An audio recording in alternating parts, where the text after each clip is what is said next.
Thanks so much for pushing play. As you know, we really do appreciate your support at SGT Report and thelibertymill.com.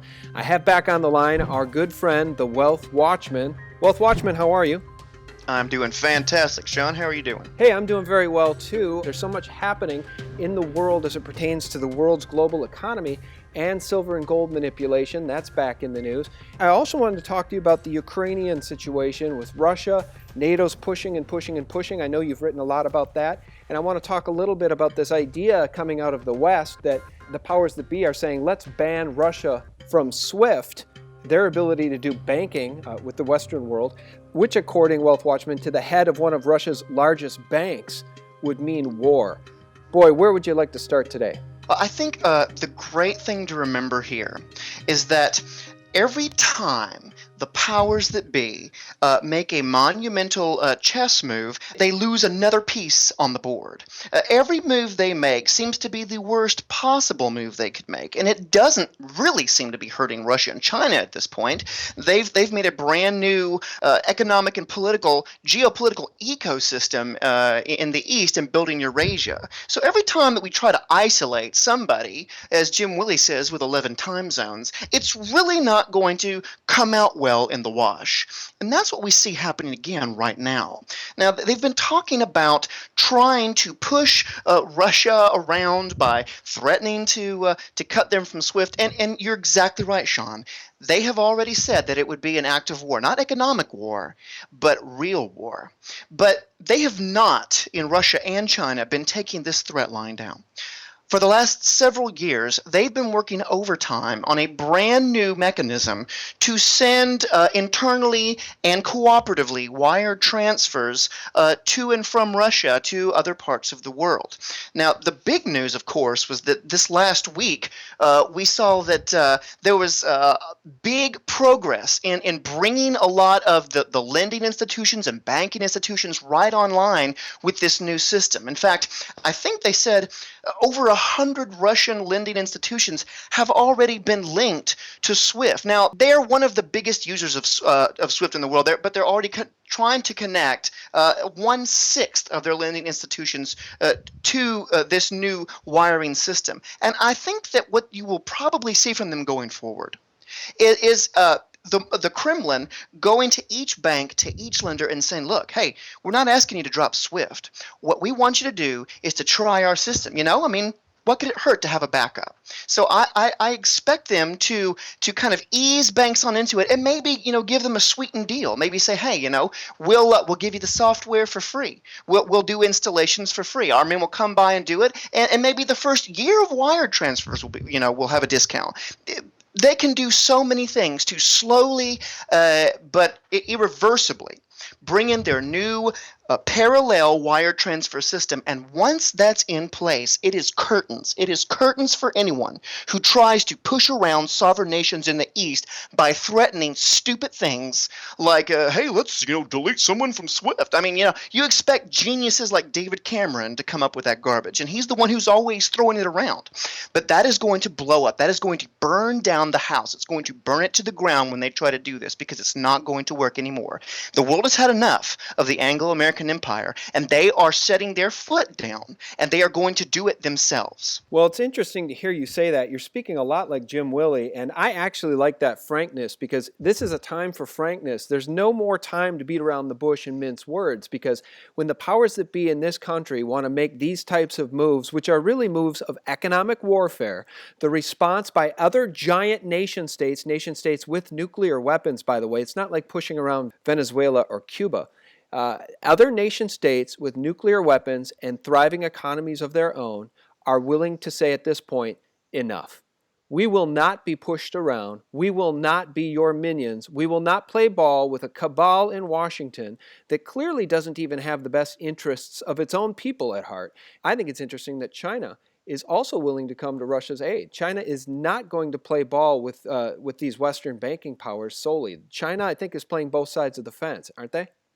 Absolutely. You would kind of expect them to do that at this point, because not all the preparations ready to cut the cord from these toxic controllers is ready. And if any country, any member of the BRICS is not, the target, directly embroiled with the Anglo-American bankers. Why rush that? That's going to come. But at least at this point, they can say, hey, look, we'll trade with you, we'll do this, this, and this, but there will not be any Chinese sanctions on Russia. We will not come in and try to stop these, these new pipelines that we're currently laying down. Matter of fact, China, of course, just got is looking to get a 50% stake in these oil fields, the Russian oil fields, and natural gas facilities. I mean, they are literally. I heard one commentator say Russia and China are doing something that no one has ever done before. For the first time in history, you are seeing two world empires literally fuse themselves together. Okay, you are seeing two giant, very separate beings joined at the torso with, several sets of arms and several heads, but they are literally from technology to energy to commodities to travel to military technology to intelligence. They are doing everything together. They are completely fusing. We've never really seen this before. It's the first time it's ever happened, especially on this big of a scale. And the ramifications of it are literally world changing. And you're exactly right. China is standing with Russia. They've even come out now and said, no, we really think, as far as Ukraine goes, that we totally understand Russia's position. These are struggles right on Russia's border. If it was right on China's border, it would be a serious deal to us. So no, we're going to be in Russia's corner. We're not going to come against Russia. You're out of line, USA. You're out of line, UK. You're out of line, Europe, with the stance you're taking on Ukraine and how it relates to Russia. Well, before we move on to what's happening with the SGE in China and the demand for silver and gold in physical form, Wealth Watchman, let's talk about the Ukraine. Again, what we're seeing is aggression by NATO, and what we're seeing is aggression by Washington and its puppets in Kiev against Putin. Now, we're told there's been some sort of peace agreement there in the Ukraine. Are they really working things out, or is this just an opportunity for Kiev and Washington to plan their next move? Because I'm seeing video reports recently of U.S. military infrastructure on the streets just on the border of Russia. I'm seeing calls from McCain and others saying we need to arm Kiev. Again, we're hearing a lot about a peace process, but simultaneously, I'm seeing a lot of war drums beating right here at home. I'm really glad you brought that up, Sean. Here's what I think is going on. I think that nobody involved in this process will think that the peace deal will hold. Okay, I think they all know what you just said is exactly the truth. Kiev will never give up because Kiev is really DC. And DC, it has been said, is going to fight Russia to the last Ukrainian. Okay, and that's the way it's been put. They're trying to draw as much weakness and resources out of Russia into this Ukrainian wound that they're trying to inflict. And they're trying to make it as deep as possible. Now, you're right that they have come together and made a new deal in Minsk II, which, by the way, has done everything I think that it was intended for. Really, it shows that Europe and Russia want peace, while the US and the UK do not. Right. And it showed the world that they are able to come together and seek peace and broker peace without the usual suspects coming in there to gum it up. John Kerry wasn't there. David Cameron wasn't there. Barack Obama or any of his ilk were not there. It was specifically Eastern and European meeting only. And that's why it actually sort of worked for the moment. But here's what's happening. The rebels, the separatists, the Donbass, they know what you and I know. Kiev is going to come again. They're using this time, this precious time that Minsk II has bought, and they have announced it is their intent to try to raise an army of 100,000 new recruits in the next 3 months. Okay, that's twice as many troops in the field as Kiev even has right now. In the last month alone, I just got done writing a piece about the rout of NATO forces at the Baltsovo. In the last month alone, these rebels have inflicted 12,000 casualties. on the armies of Ukraine. Read IMF. Okay, they're fighting this war because the IMF told them, if you don't go fight for your, quote, territorial integrity, you will not get this bailout money. At this point, Ukraine is completely IMF stormtroopers. Right. That is what is going on. And they continue to dangle this carrot in the form of a sword, hoping to use it as a sword against Russia and Russian-speaking peoples there, and cause as much trouble as possible. So I don't expect this peace deal to hold either. I expect things to flare up in the next couple months, especially when the snow and ice thaws over there. And I really expect things to really get out of hand again. But by that point, it may be too late for Kiev. Right now, their economy is in free fall. Right now, their currency, the hryvnia, has had the trade on it. Day trading on the hryvnia has been canceled like 2 or 3 times in the last week because it's completely collapsing.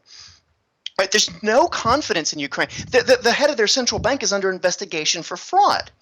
And right now, they're trying to bring in huge capital controls. And I want to make a point about this. The powers that be are doing everything in their power to make Russia look weak, to make it look like Russia's economy is hurting. But have you seen even one picture in the last several months of any food shortages in Russia? Believe me, if there were any, you'd be seeing pictures all over the news. There's no food shortages, right? There's no, empty store shelves. People are not panicking there, but they are panicking in Ukraine. There is no shortage of ATM lines going around the block. There is no shortage of empty grocery stores. People are loading up on technology and food as a way to hedge against the hryvnia. Now, right now, the hryvnia is trading about 35.40 to the US dollar. But on the black market, that is to say, the free market, it is much worse. The hryvnia is going 50 hryvnia for 1 US dollar. Do you know how many hryvnia it took to buy a US dollar a year ago before the cabal got in there? 8. They have had an 85% collapse of their currency against the US dollar in 1 calendar year. Their emergency food reserves are gone. There's no emergency food reserve. Right now, there are new riots in Kiev from people who are disgusted with this war, disgusted with the collapse, disgusted with the killing and the bloodshed, trying to get justice, but they're being dispersed. We'll have to keep an eye on that because that is a flashpoint. That is a boiling pot that is ready to blow. Yeah, it absolutely is. And what an interesting conversation. My takeaway from just this portion of our conversation, Wealth Watchman, is that when a population, and I'm not saying all the people in Ukraine are playing ball with the bankers, because that's most certainly not true. Their bought and paid for leaders are. But when bought and paid for leaders play ball with the bankers, what do they get? Bloodshed, endless war, and a hyperinflating currency. It's a dead end for humanity, and that's why the people of Greece are trying to get out of the stranglehold that they're in with Goldman Sachs and the IMF and these rescue packages, which are nothing more than strangleholds of more debt. It's a noose around the people's neck, and people are finally waking up to this.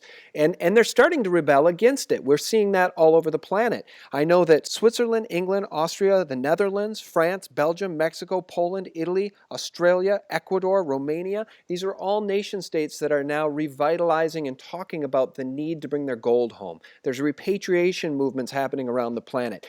Hungary is even standing up to the banksters. Tell us a little bit about that. I know you've written about that recently. Yes, absolutely.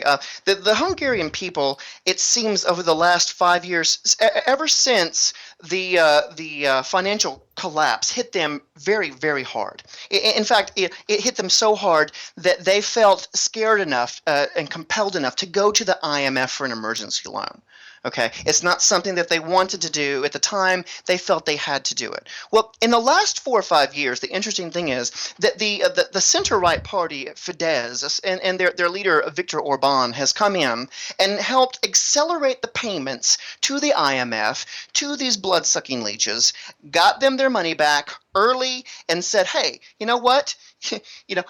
All these deals you're offering us are not in the interest of Hungary. They're in the interest of you. They're in the interest of London. They're in the interest of DC. They're in the interest of Wall Street, but they're not in the interest of the average person walking our streets. So we're going to say, we're going to stop this arrangement, and it's not us, it's you. So we'll talk to you later, and good luck with all your pillaging and plundering, elsewhere. Well, that didn't go over very well, as you might imagine, with the ruling classes here. In fact, John McCain has really been stepping up his rhetoric lately, and has been calling, Orban and the Fidesz party, and even much of Hungary, neo-fascist and crypto communist, and they're getting into bed, with Putin, and all these ridiculous things. I mean, just because they choose a different set of friends than these other countries, they are being made to be the bad guy. But we all know that's how the bankers work. That's how they work. There is only one game in town. It's their game, and if you don't play their game, you're the new Hitler. You're the newest tyrant on the block, and you need a color revolution immediately. That's how they work, and then they make war on your currency. They try and bring you down in a full spectrum way from multiple sides. As you said, peoples around the world have had enough of this. Planet Earth would be so much better off without worrying about these total psychopathic crooks. So they're casting them off. They're charting a new course. They just signed a new deal with Putin just last week, I think. Putin was actually in Hungary meeting with Viktor Orban. The interesting thing is, it's the first European country Putin has visited since Europe started bringing sanctions against Russia. If that's very telling. He really thinks a lot of the potential in the genuine trade value of this new ally in Hungary. So I would definitely watch this. It's an inspiring situation, but it's also dangerous. We all know that the Anglo-American system is like the Roach Motel. Okay, you check out when you die. Okay, and so many people who have tried to check out have died. And we need to watch this because you just never know what they'll do when they're trapped in a corner. They lash out in very unexpected ways sometimes. But 3 cheers for Hungary. I wish that we would do that here. Yeah, I'm nodding in agreement. You check out when you die. You say when you try to check out, you do die. Let's just go over a list of a few of those people who have tried to check out and ended up dead at the hands of the Pentagon. We've got, Saddam Hussein. We've got Gaddafi. We know they're targeting Assad. Who else is on that list? There's many others. Absolutely. Well, these are some of the ones that that are cropping up in the news lately. But there are other countries as well, and you got to know that Greece is now on that list. Okay, Jack Lew, Secretary of Treasury Jack Lew, being the real winner he is. When this debt negotiation thing started getting really out of hand, he stepped in and had a private conversation with the leaders of both sides. We don't really know what he said, but after that meeting was finished, all we know was that the leaders of Greece quickly signed a deal that we now know was totally written by German bankers and ECB bankers to begin with. Whatever he said, it made them be quiet, get on, go along with the game, and remember who's really in charge. I mean, this is what they do. If they can't out in public, bring you back into the fold, then they get you, in quietly and make real threats. So, I would definitely, if I were these guys, I'd seriously be watching my back. But I hope that the people of Greece rise up and actually put a stop to this deal themselves. But even if they don't, other things, and gumming up the works, like this new, threat of a IMF loan default from Greece. I mean, anything could happen at this point. It's not settled in Greece. Greece is a continual bleeding sore that will not go away. So everyone needs to keep watching Greece. Nothing is fixed in Greece. But the Greek leadership has just signed a bilateral trade deal with Russia. That is one thing that has been coming out of these new talks with Putin. They've also, more than likely, given a green light to even a Russian base in one of their, many hundreds of islands. So there are lots and lots of countries that are just sick and tired. They've had enough. They're joining together, and they're saying, we're not going to be, your outpost, your satrap, your occupied province anymore. We're going to be our own man, our own woman, our own people, our own country. We're going to do things our way. And it's so refreshing to see that happening right now. Yeah, I sure hope it happens. I hope it comes to fruition. I know that the people in large degree are ready for it. It's just that the leaders who appear to be bought and paid for around the globe continue to stand in the way of severing these ties with bankers. What do the bankers give us? Debt and death. What has Michael Rivero always said about the bankers? All wars are banker wars, and he's absolutely right. Before we let you go, Wealth Watchman, let's talk about the Shanghai Gold Exchange. Let's talk about the action we're seeing for real physical demand of precious metals in Asia, in and around Asia, by the Chinese specifically. What would you recommend people remember before they throw in the towel on this silver story? Because again, we see silver back down here in the 16s and 17s when it should be at, well north of $100 an ounce.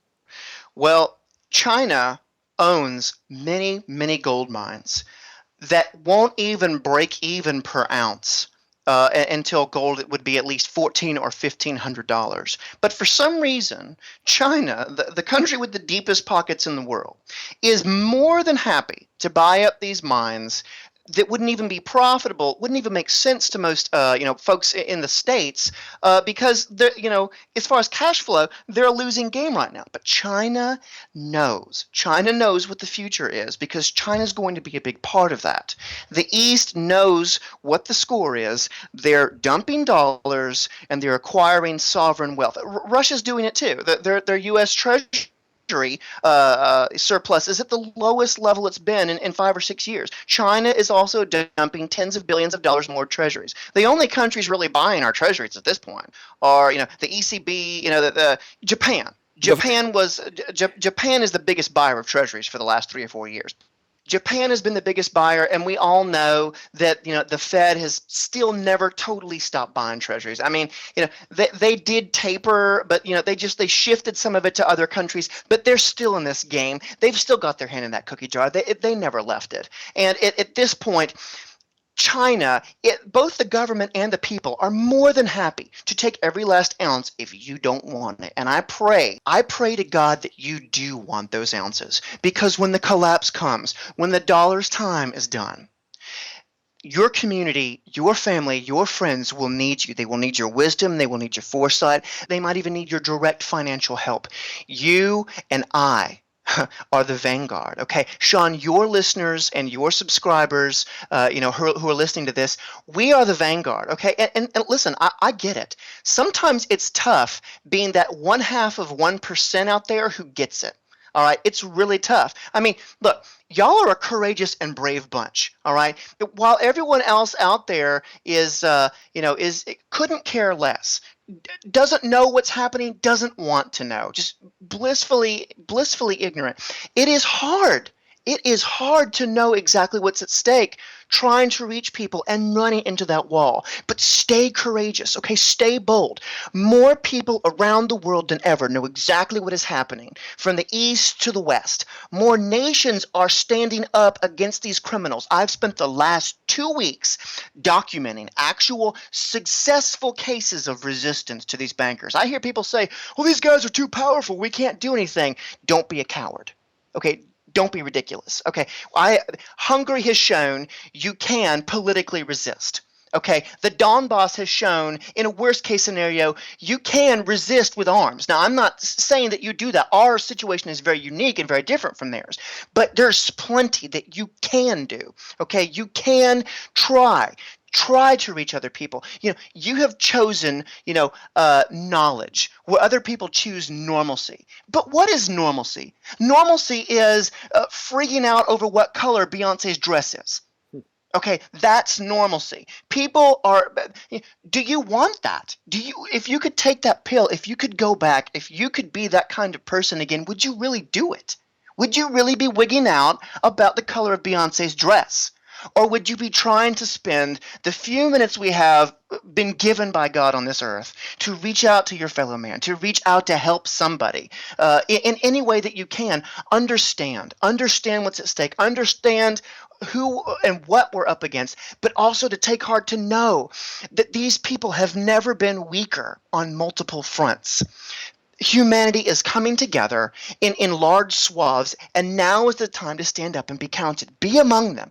Be a part of the solution. Stack your silver. Stack your gold. Okay? The Chinese and the Indians and the Russians are doing it because they know what it really is, and so do you. And there's no going back. There's no way to go except forward. And God willing, we will continue to go from victory to victory. And there's plenty of victories to be seen out there. Make sure that you win personal victories in your life, in your family's life, and your friend's life by helping to patiently bridge the gap from where they are to where they need to be. Love it. All right. Well, guys, I don't think there's any better way to sum up this call than with those eloquent final words from the Wealth Watchman. You can read more at thewealthwatchman.com, where you're going to find some of the most dynamic, most thoughtful articles about precious metals anywhere on the internet. It's thewealthwatchman.com. Our guest has been the Wealth Watchman. Thanks, man. Hey, thank you, Sean. Always a pleasure. All right, guys, thanks so much for taking the time to listen and for sharing this vitally important information with others. It's the only way to wake up friends and family. Keep giving them a nudge. Keep giving them a push.